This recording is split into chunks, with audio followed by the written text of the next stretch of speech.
Good morning, good morning, good morning, B. Good Like morning. I'm a How you little doing?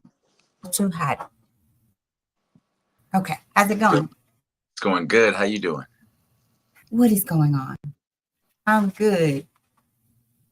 I'm wired like to the internet this morning. I went last night and bought a cord, so it better not start this mess this morning. What's going on? But you nothing much. I'm gonna make sure I'm good. But welcome to the In This Season podcast. We are back 7 a.m.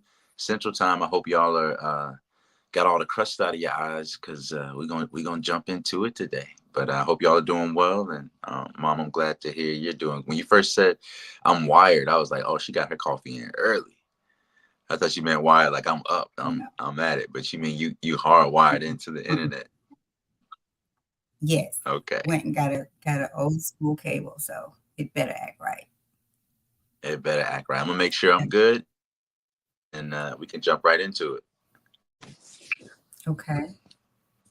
And guess what? We got you guys. We're gonna put the topic out there for you. Uh, There we go. let's do this.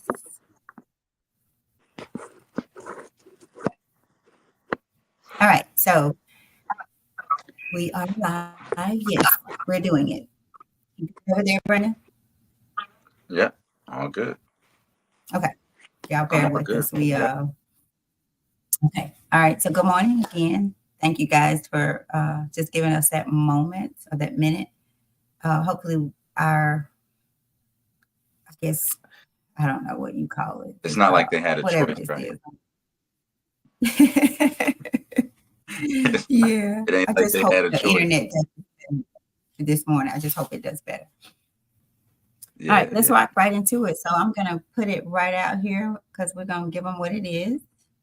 Give them what it is, Mama. Give them what it is. Give them what it is. Yes. So we are All right. So journeying through daily motivations for African American success.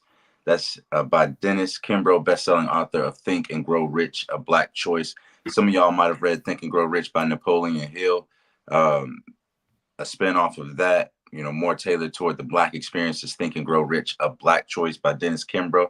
Maybe that's something that, we can get to another time. But for right now, we got daily motivations for African American success.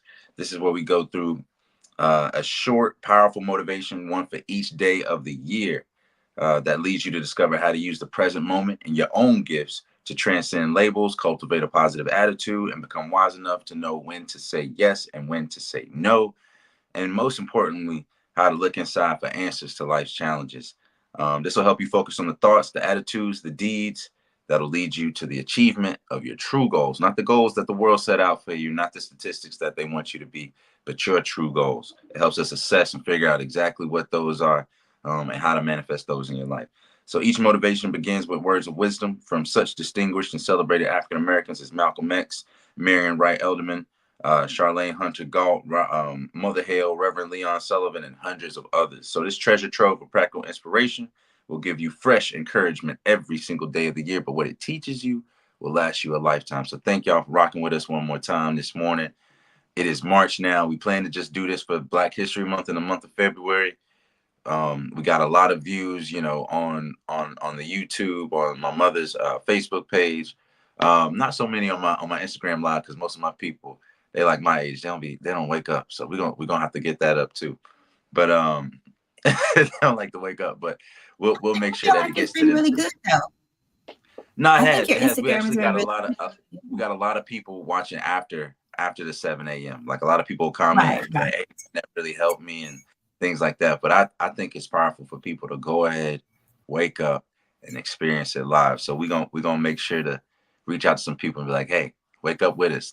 Let's do this together. So I like that you got on there, Yeah. Don't powerful forget to, mother and son duo. I know. Don't forget it. We're powerful. Thank God. God is blessing us to be Yeah. able to bring this message and receive it as well. But don't forget to send me that Mm. young man's information Okay. from your Instagram account. I will. I can't do it right now because it's on live, but No, it doesn't have to, I please just want to remind you so that we can meet his remind me. need. Okay. Okay. Okay. So today is March 2nd, and we have another title for you today, another passage. It's titled "The Truth About Obstacles." So before we even jump into it, what's your first impression about that title? The truth about obstacles. What do you imagine it is? For me, Mm-hmm. for me, um, it's gonna tell us, I believe, that obstacles are a blessing. You know what I'm saying? That when we grow, if we grow through something, or if we grow through what we go through, that it can really be beneficial to our um, not just our mental state, but internally. You know, it could answer some questions for us. I believe life happens for us. I also believe that sometimes the for has to be a little forceful because we reject it so much. Kind of like with the my and the I that we talked about yesterday, as you were talking about the homeless guy, which is kind of where we how we ended up there. We have to be really, I think we try to protect the my and the I, right? But for us, like, we don't want to hurt, we don't want to go through anything. And how do you grow? How do you grow? It's like I'll tell people, one person in particular, if you're always alone, always, how do you know that? How do you measure your growth? Like they say, if you pray for patience, you better be ready for things to happen.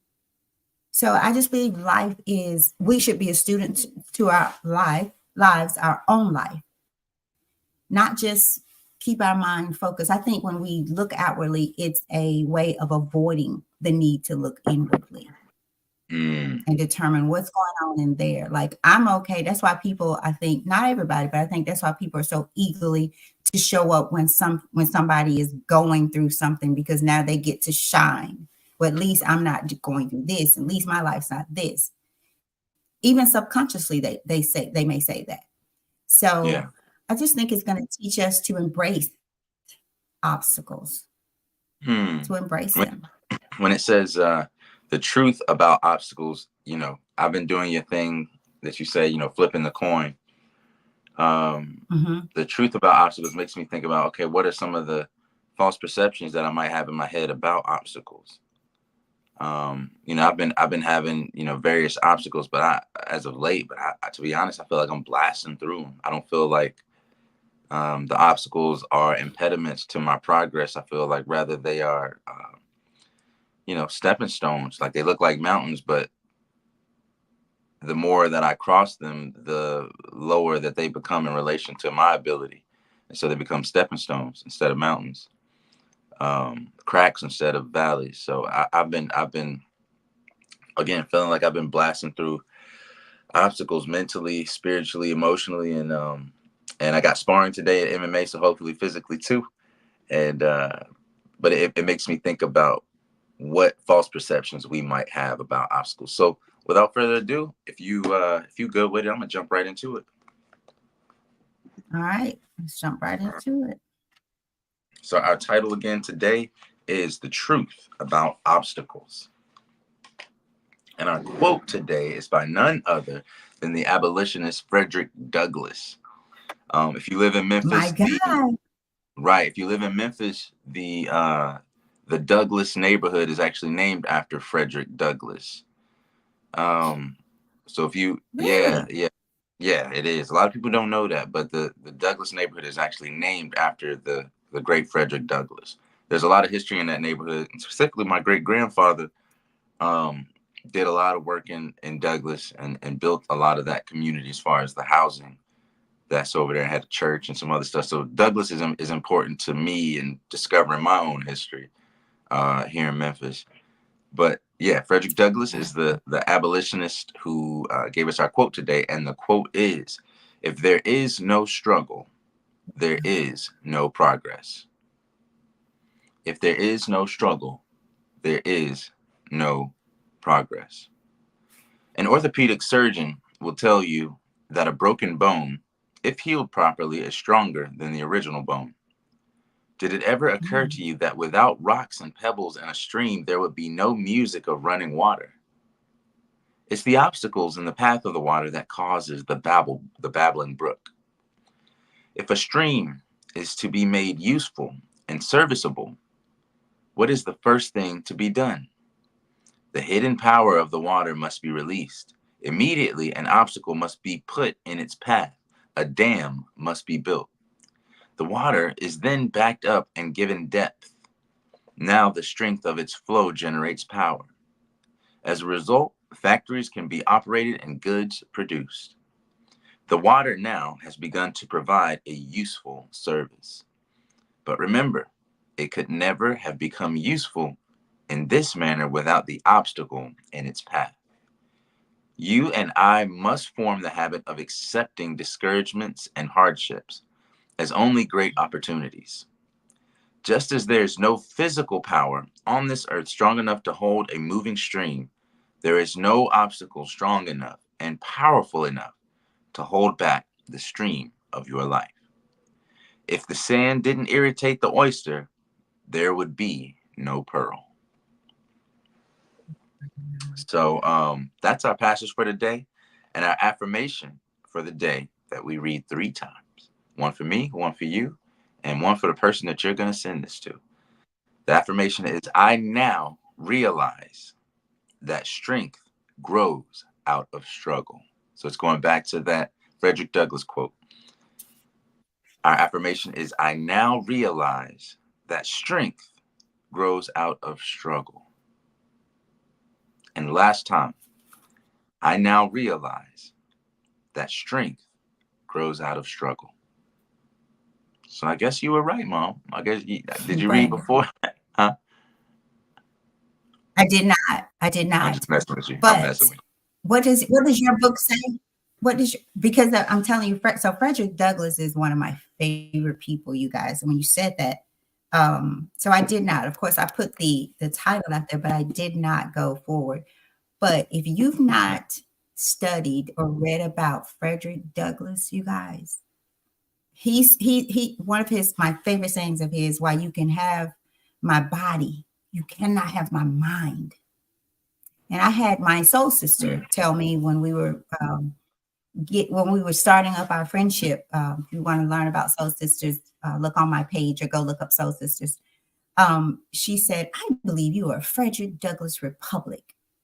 And I had never, and she didn't know, my thing about Frederick Douglass, that I had a thing for him. And I didn't know that he was called a Frederick Douglass Republican, right?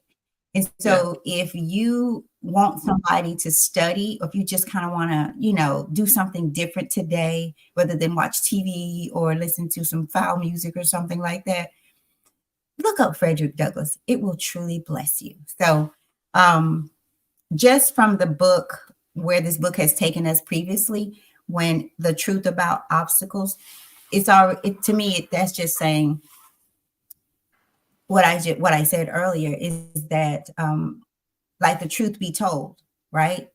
It's us. Truth be told about obstacles, it's not the obstacles, it's how we feel about the obstacles. And nothing can keep us from our purpose. If we have those desires, if we are committed, if we are creativity, if we just acknowledge that God created us for that purpose, and his word is not going to go void. So if we just do what we need to do and be who we were purposed to be, obstacles are part of the process. They're on the road. They're just on the road. They're not the road. Right. So this is beautiful. I'm gonna check the comments back over. Yeah. I think I'm really over here reflecting on how this applies to my own life. I'm one of those people that, and it might sound strange, but it's true. I'm one of the people that when I'm confronted with some type of challenge, I run to it. I really do.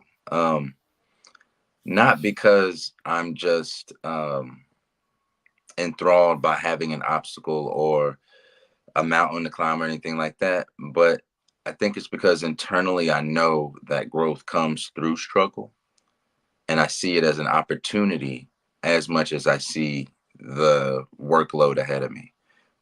Because involves some type of work internally, externally. But I know that the product of that work is a is me growing a little taller internally. You know, it's me becoming more of myself. It's actualization.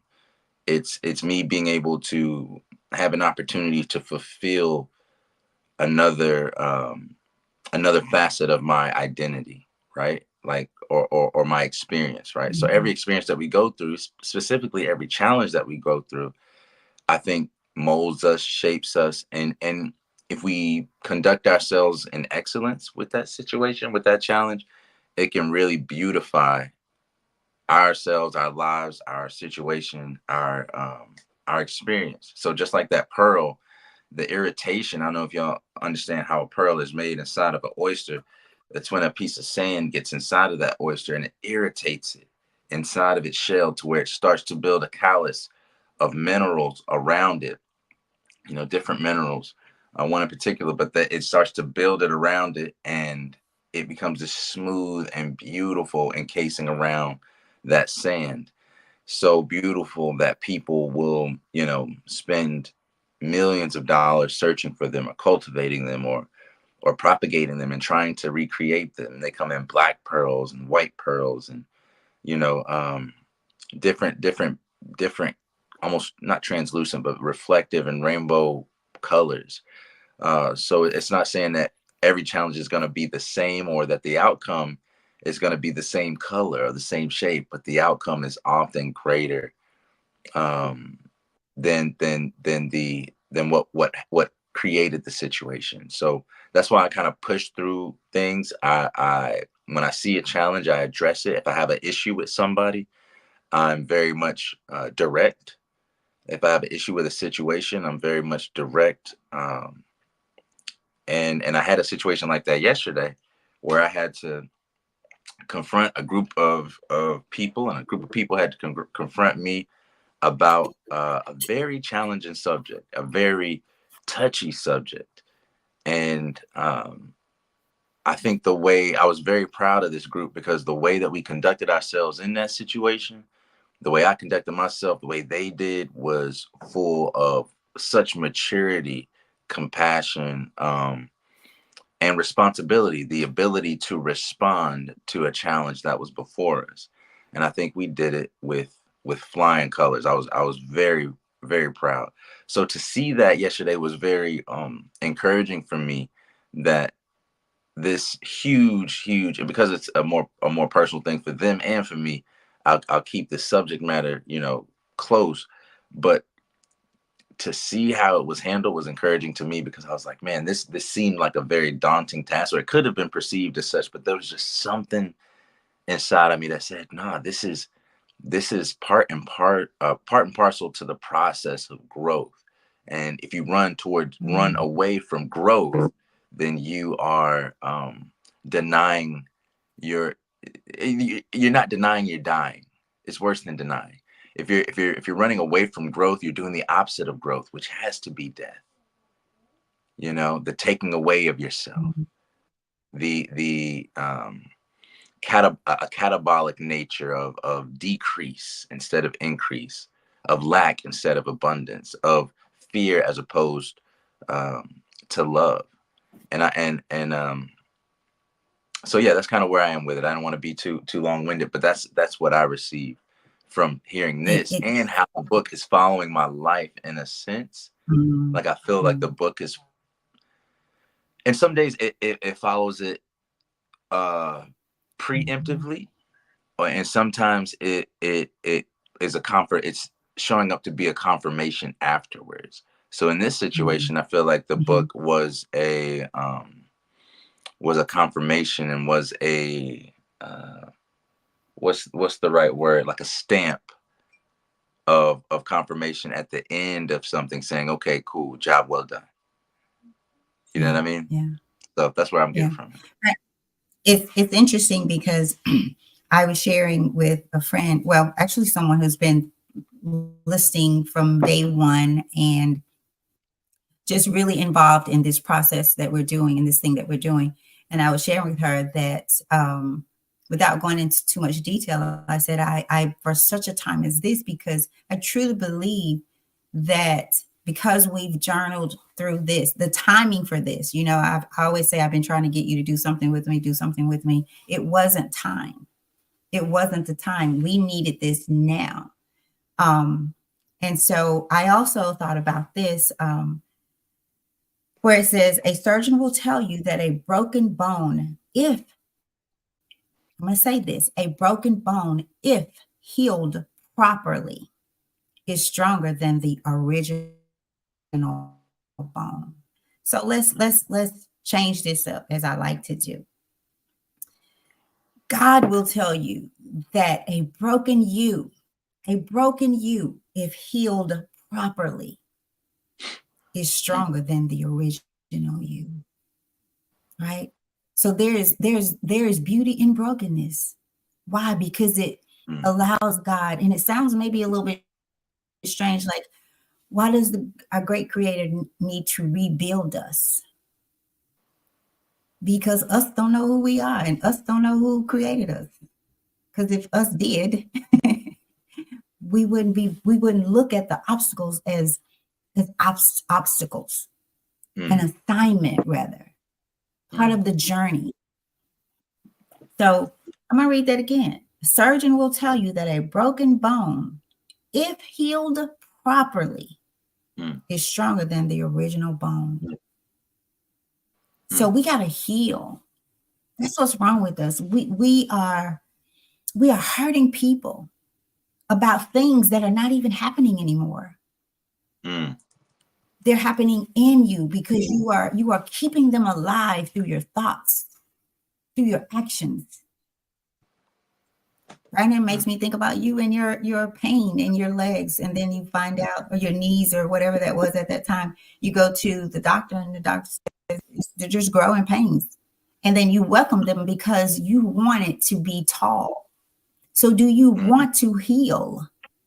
Do you want to stop hurting? Do you want to stop thinking the things that you think? Do you want to stop feeling how you feel? Because if you do, then focus on, how do I heal? What does healing look like? Stop watching some of the things that you watch. Read some books about healing, about the thing that you think you're still going through. Right. Change what you're doing, and how you feel and who you are will change before your eyes. Y'all, sometimes I say, I've changed so much, I don't know who I am. Like, in the sense of where I came from, those thoughts and things like that, almost to the point where I want to change my name to fit this new person, this new thinking. I mean, it may sound a little bit crazy, but when I find myself or see myself responding differently, thinking differently, it's like, wow, you're truly doing this. Now, has it felt like hell doing it sometimes? Absolutely. Absolutely. But the truth about obstacles, if there is no struggle, there is no progress. And I'm seeing progress in my life that I'm proud of. I'm so thankful for this book, because now I have a new way to continue to grow. I have a friend who's continuing to help me grow. Dr. Dennis Kimbro is my friend now. And that's one thing about reading. It allows you to meet people that you may never meet, and go places that you may never go, in your heart, in your mind. But if we keep going to sisters, we're going to have sisters problem. I'm talking about the TV show. If we keep going, I'm not saying you can't go, but you need something else in that ingredient. You need another ingredients. Right? So then when you're watching it, you still have your very own perspective of life. You still have your goals, your mission, your plan. Because if you're not careful, just like the song that you hear on the radio that you don't like, but you find yourself singing it, you that stuff comes inside of you. It gets inside of you. And then you start looking at life based on what's inside of you. That's why you got to heal and embrace every obstacle that comes your way. Okay, God, Okay, God, what is this about? What is this about? What do you want me to do? What are you trying to show me? But we're so busy blaming people. They should do this. They shouldn't have said this. Why did they do it this way? Internalize those questions.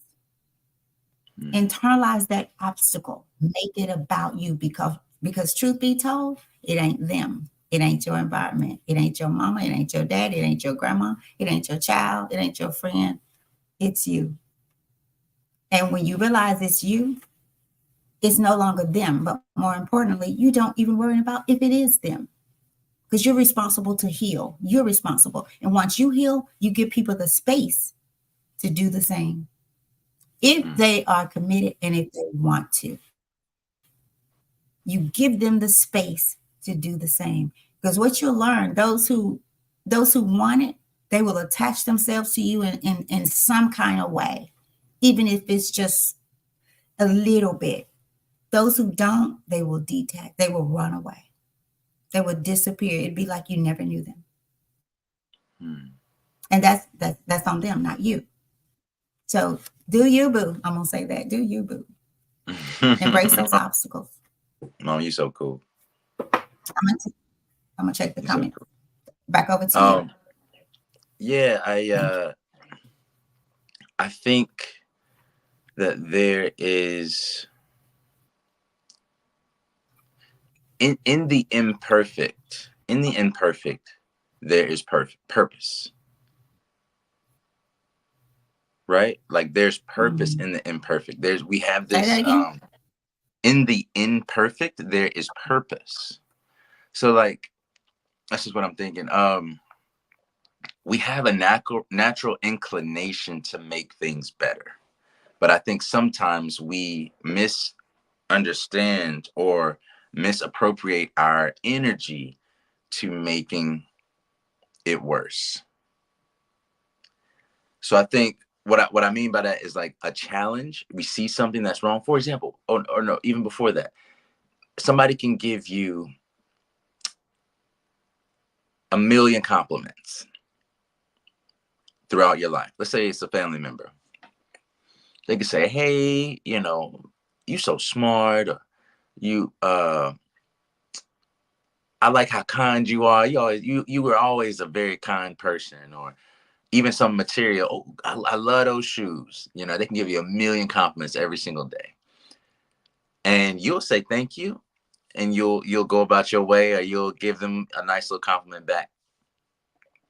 But very seldom do you go and tell someone else the compliment that they gave you. But let that same family member come and say something bad to you. Let that say, one time they could be having a bad day, and then one time they say, "I really don't like your attitude today. When you were a kid, you were always kind of uppity." They could say something, anything like that, right? And we will pick that up, give it to other people in our family, and let them pick it apart. Ask them, compel them to pick it apart, to pick them apart. And in that process, we're really we're destroying a great opportunity. Sometimes we see challenges and we magnify them to insurmountable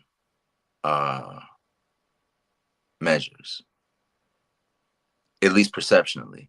So what I'm saying by that is sometimes even when it comes to a challenge, we'll see it and we won't see the opportunity in it.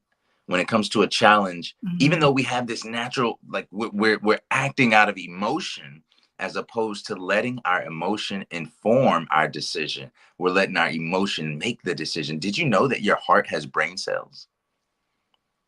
Did you know that your heart has a particular type of cell in it that is exactly the same as the cells in your brain? It's the only other part of your body besides your brain that has these cells, which tells you that there's an intelligence there. There's an intelligence inside of your heart, your physical heart, as well as the metaphysical heart. Because everything that we physically experience has a metaphysical parallel. Everything that exists in the unseen has a physical parallel.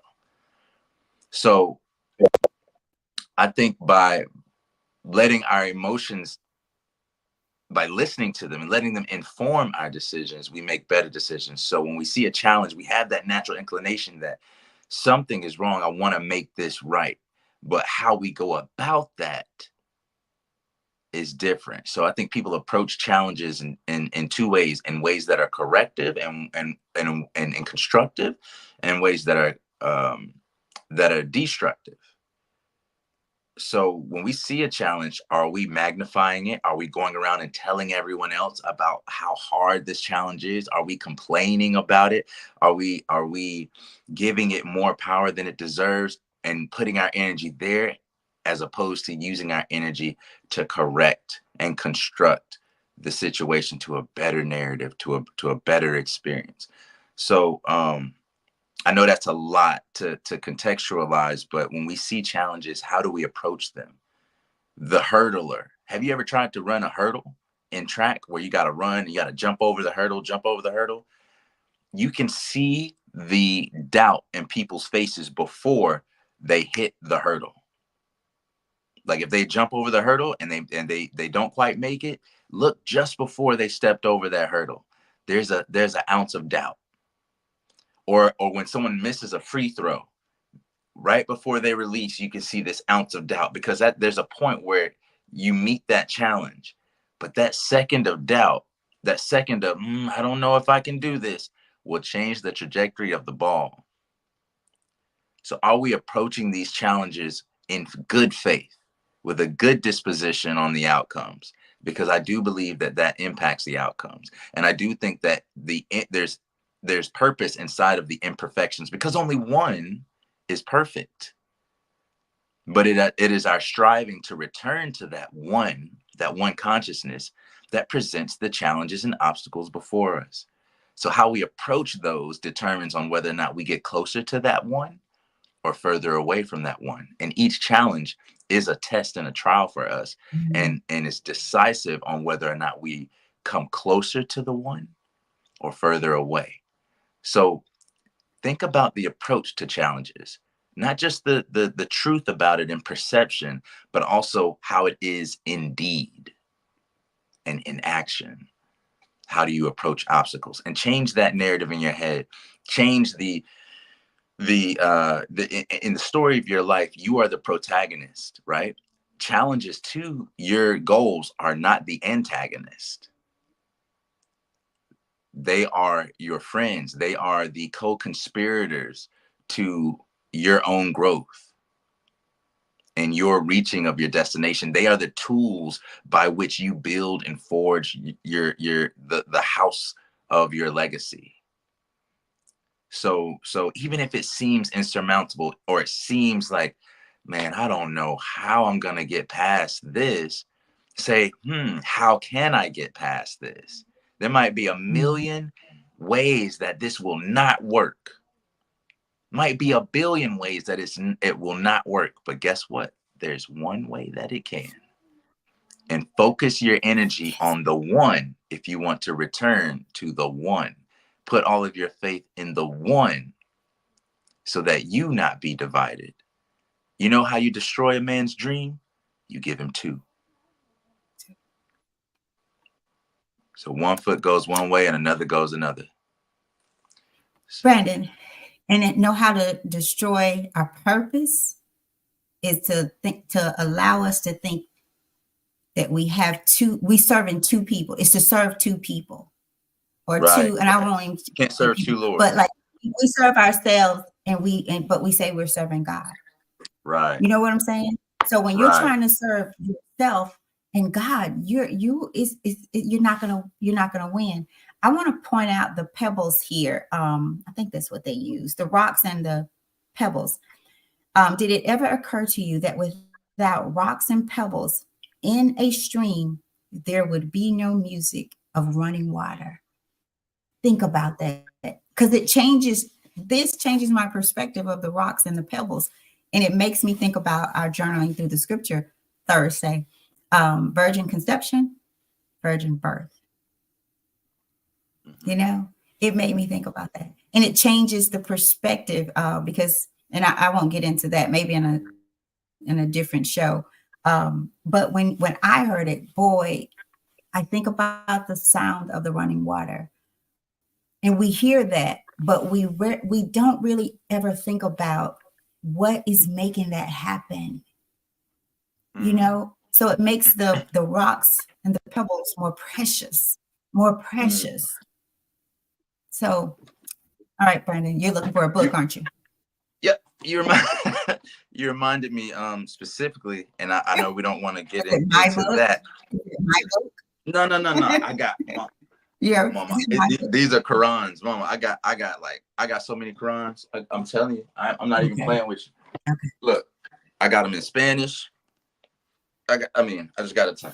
Um, but anyway, I was just gonna say, I don't know specifically, but I don't I know was if you gonna tell remember you, don't that. be like the guy who stands up with no pants on. We see your pajamas. Oh, that's cool. No, man, hey, man, No, these is look, I'm this is just the most, making light of it. Yeah, I these think are the about the most guy they said comfortable. he stood up in the interview and he had his boxers on. He forgot. Oh yeah. Oh yeah, we could have had one of them moments. Nah, Yeah, um, yeah, yeah, nah, yeah. this is sleepwear right here.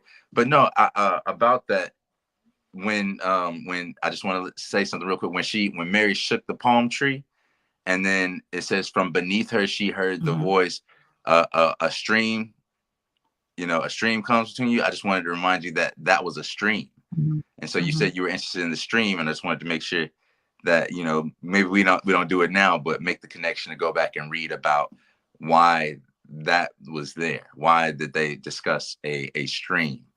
So, but back to the challenges.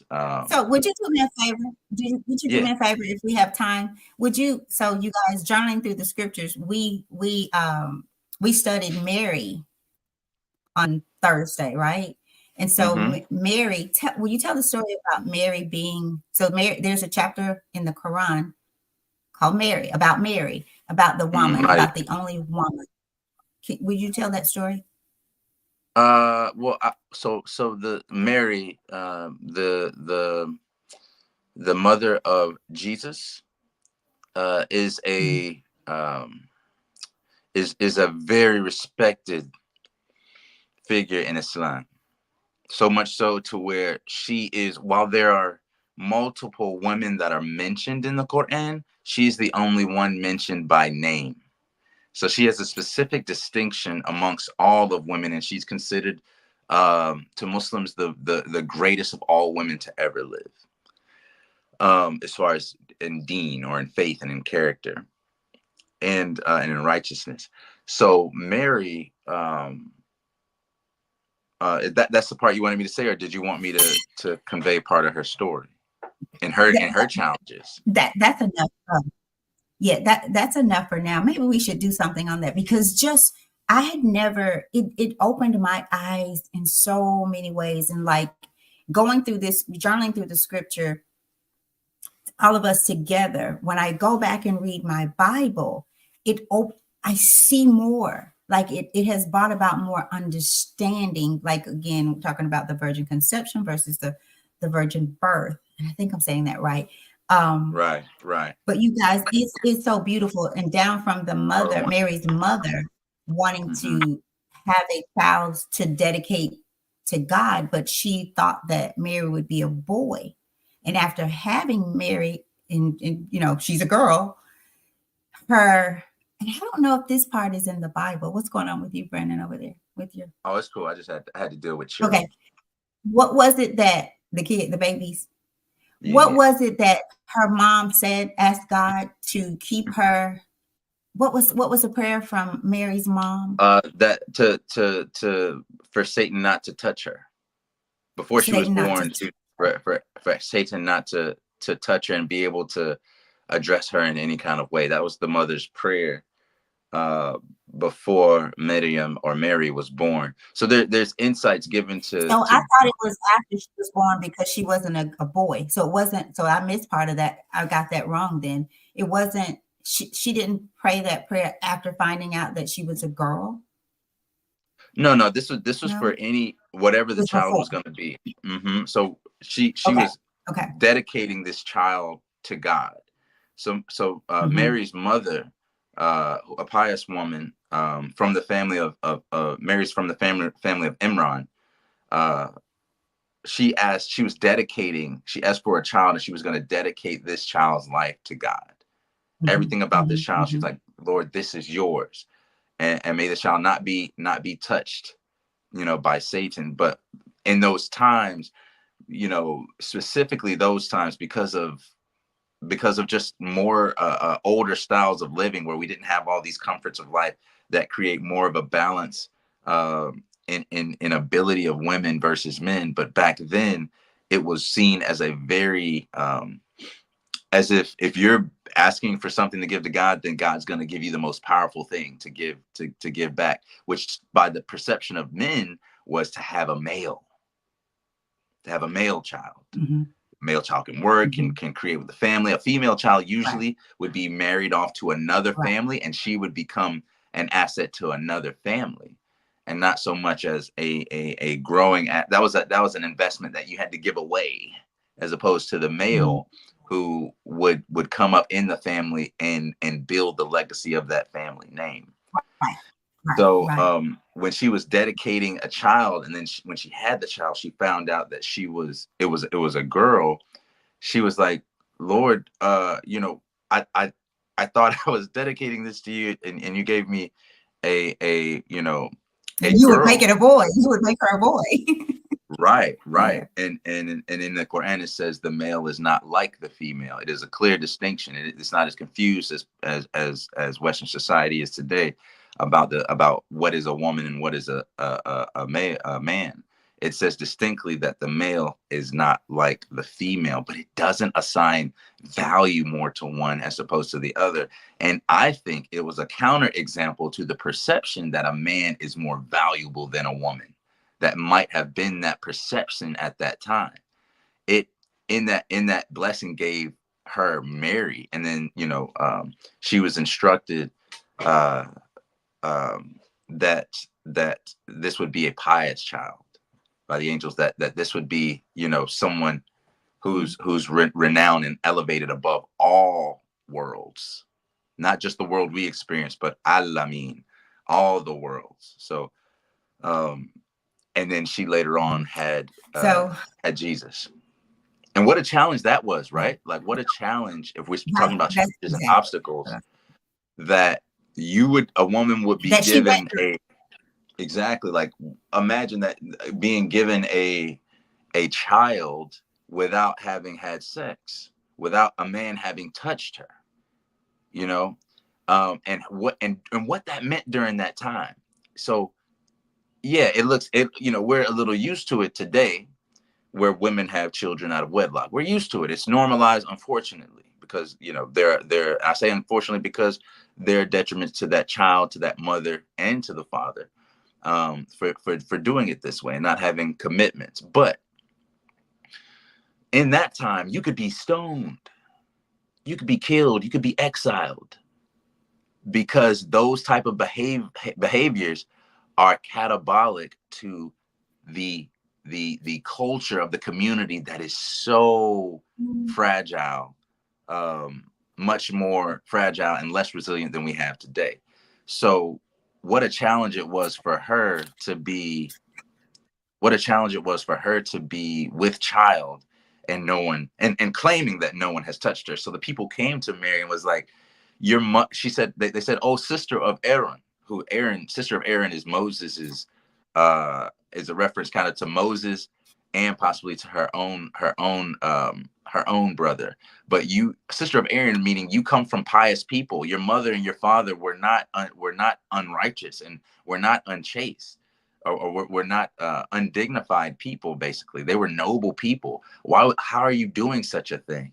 And I invite you all to read that story, in the Quranic story of Mary. And for all my Bible readers out there, it will give you more insights, I believe, into the story of Mary, and insights into who she is and who her son is, um, which I think is so beautiful. And I think what you're experiencing in the journey through the scriptures was a challenge for you, and an obstacle for many of the Christians that are there, because it's a majority Christian, but they're a majority. I'll say about 60% Christian, 40% Muslim, and I think there's one or two Jewish brothers and sisters in there. where we are looking at the biblical, or first the Pentateuch, the first, maybe not just the Pentateuch, but the biblical accounts of different prophets and characters, and the Quranic accounts of different prophets and characters, and we're paralleling those and reading from both and comparing and contrasting. And it's a really beautiful experience, and I invite everybody to do the same thing, either at home by themselves or with a group. But there's so much context that's given from looking at both of these scriptures and not seeing them as these completely disassociated things, as the media post 9/11 has done. Not just the media, but there's a concerted effort behind that. But to really see how these things blend together, and how there's so much that they have in common, and how there are holes and gaps that the Quran fills into the Bible, and then and context that's given. So I appreciate you going to it and not seeing it as an obstacle, but rather seeing it as an opportunity. And what an opportunity it's been. Right, right. And vice versa. The Quran, I heard the instructor, I can't think of his name, he said the same thing, like in just going through this, like in this way, helps him better understand. And this is someone who has studied and studied and studied his faith, right? I want to, as we work to close, I want to ask this question, since we talked about Mary and brought it up. I know we kind of got off the subject, but think about the obstacles Mary endured, but what came out of it? You know, think about it. Think about what she had to grow through for Jesus to be birthed, right? And this is what she said. And I'm not going to go through all this scripture. This is Luke. Behold, I am the servant of the Lord. Let it be to me according to your word.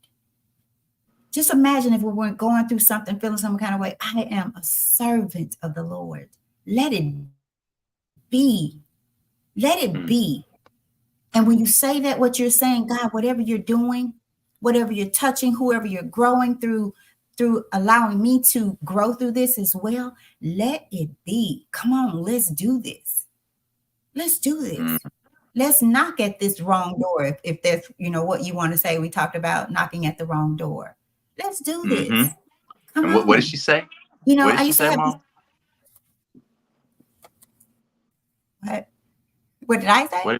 What did Mary say? Oh, behold, I am the servant of the Lord. Let it be to me according to your word. May I remind you, in the Quran, when they said, "O sister of Aaron, your father was not an indecent man, nor was your mother unchaste," and what Mary did after that, because she was instructed by the angels to be silent and to fast from silence because of her challenge, and because of that it was such an unheard thing to do. She didn't even respond to them. She was fat. She was told to be silent. And so when they said, "O sister of Aaron, your father was not an indecent man, nor was your mother unchaste." Okay, I'm reading from the Quran. How she pointed to the baby. She pointed to the baby, the newborn baby. Jesus. She didn't even tell him. She pointed. And they exclaimed, how can we talk to someone who is an infant in the cradle? And Jesus declared, I am truly a servant of God.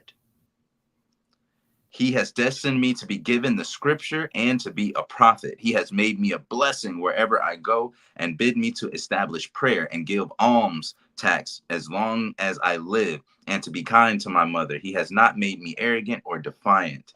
Peace be upon me the day I was born, the day I die, and the day I will be raised back to life. That's the Quran speaking, guys. Like a lot of people don't understand the parallels between the biblical accounts and the Quranic accounts. And Many people didn't know that in the Quranic account, Jesus actually spoke as a baby in the cradle. Now, what Yeah. insights do I learned you more are you about Jesus. gaining? I learned more, I'll say more things about Jesus in this particular class last Thursday. But this Thursday, we're going to be studying Jesus all together. So if you guys are out there and if you don't have your my way is the only way cap on mindset, meaning you judge people because of how they believe, but you don't even know their story. You don't know that they've had encounters and they have encounters with God just as you do. And so even in, as we talk about mine and I, God is not just your God. He does not just love I, you, me. He loves us all. He created us all.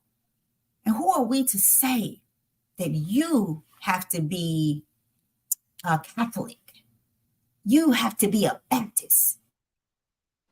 That is not your decision. What is for you is to be like the guy. There's a story. My brother shared this with me. That this man he died and God allowed him to come back. And he said, God, there's so many religions. Which one? I want to get it right. Which do I pick? And God said, you pick the one that brings you closest to me or closer to me. You know, there are people who think I should have felt some kind of way about Brandon becoming a Muslim.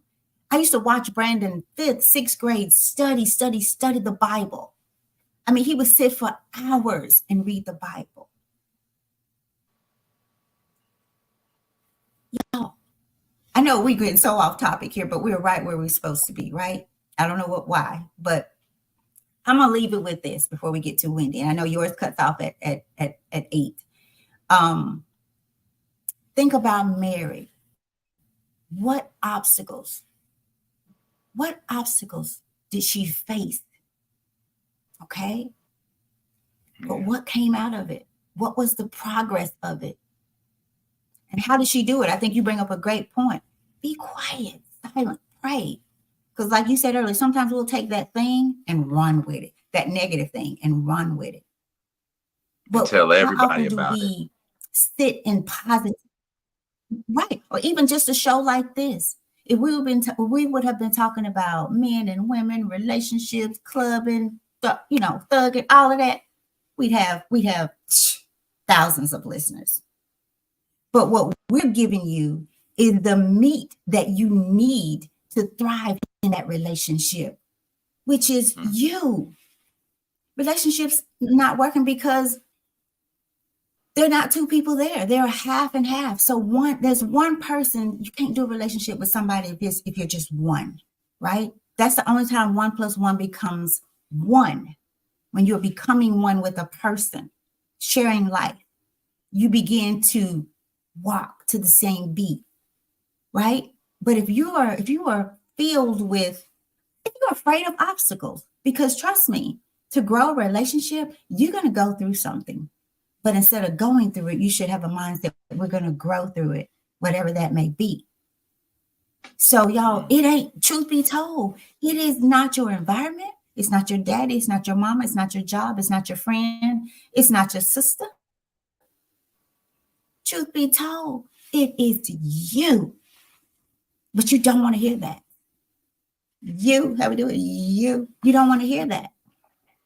So I'm thankful for those of you who show up here and rocking with us.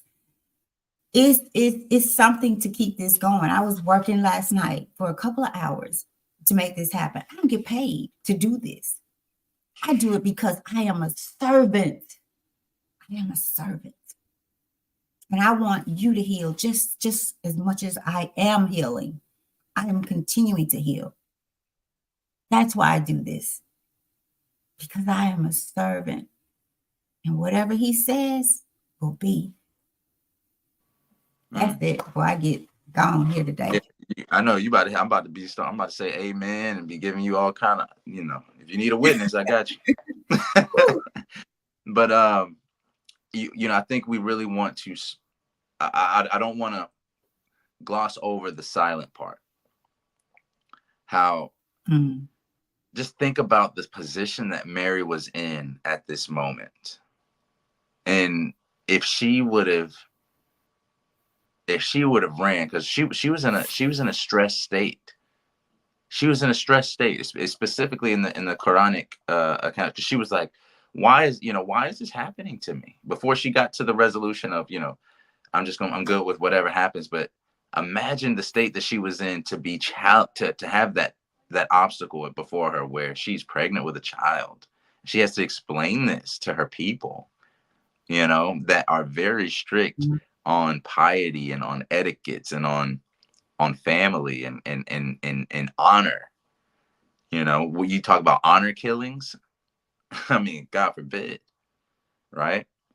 So, and remember, Jesus came later in the biblical account, said, that's without sin cast the first stone, right?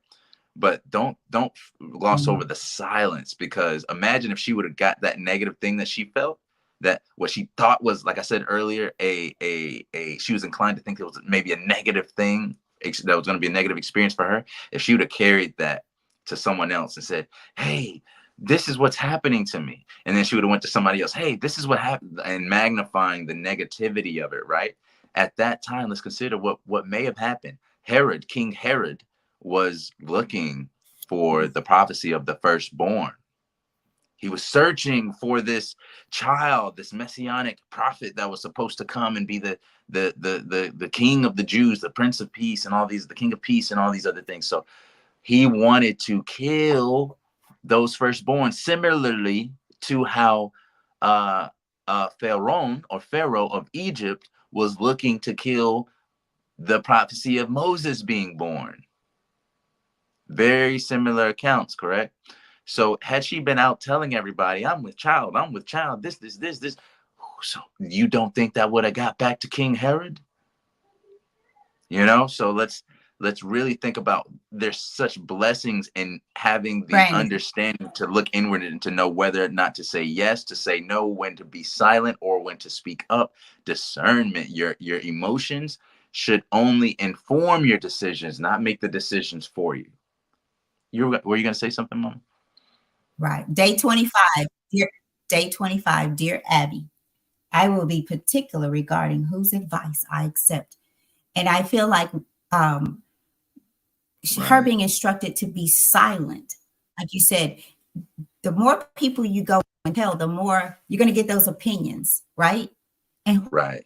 Who knows what someone would have instructed her to do, or how it would have created this distorted mindset, to do something different that would have changed the trajectory of this entire story. So I know we got off subject and topic, y'all, but thank y'all for rocking with us and staying with us. That's all I have, Brandon. Yeah, no problem. No problem. And I look, don't want yours to cut off before we read the affirmation. Yeah, I know. As we get closer to like 8 So we o'clock, have I'm getting more people that come in through the Instagram live. My people waking up. My people waking up.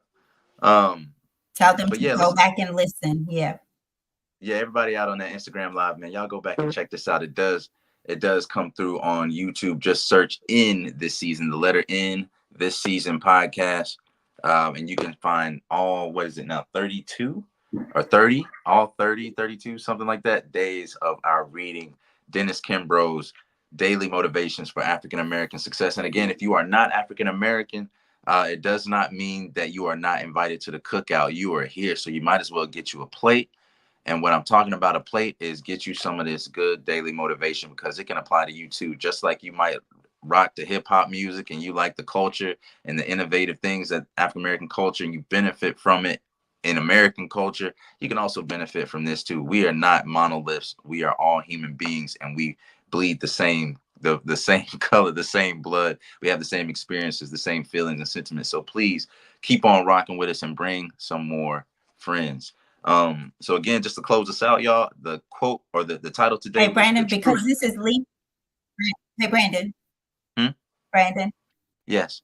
Brandon, can you hear me? Because this is leap year, we're now on day 31. So I just wanted to make note of that, because I almost did the wrong day last night in preparation. But because of leap year, we're on 31.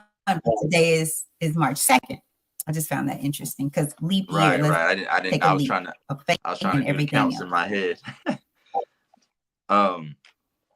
But yeah. So Yeah, today's title. yeah, me too. After I figured out, oh, you're wrong. So. Yeah. To today's title is The Truth About Obstacles, and our quote is from none other than Frederick Douglass, the abolitionist, the incredible human being, and who would know struggle better than him, right? So the truth about obstacles, and who would know better about struggles? And he says, if there is no struggle, there is no progress. Again, if there is no struggle, there is no progress. And look at how much progress he made, going from a slave all the way to representing the United States as a U.S. Marshal and holding office. So the truth about obstacles was the title, and the affirmation for today was, I now recognize that strength grows through struggle. So we'll read it 2 more times. I now recognize that strength grows out of struggle. Now, I really want you guys to internalize this. You can close your eyes and say it if you want, or say it to somebody next to you, or the person, your significant other, or your children even, because we all need it. I now recognize that strength grows out of struggle. So recognize that, y'all. Recognize. Once you recognize that, you got to move. Real recognize real, okay? You got to move differently now that you recognize it. Now that you've spoken that into your life and into your day. Now that you recognize that strength grows out of struggle, when you see a struggle, when you see a challenge, you should see an opportunity. It's time for us to grow. Good folks. I love y'all. I appreciate y'all rocking with us every single day right here. 7 a.m. Central Time. Man, this has been such a beautiful experience, and I hope y'all continue to go with us. Go get that book. Definitely go get the book, y'all. It's Daily Motivation for African American Success by Dennis Kimbro. Support this author because we're reading it.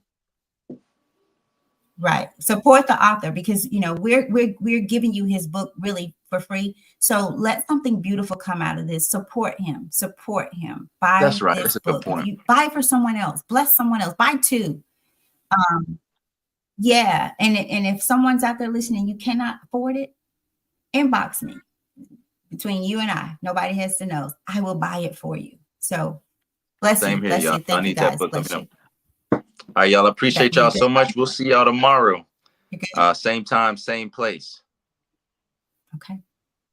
All right. Y'all take care. Peace.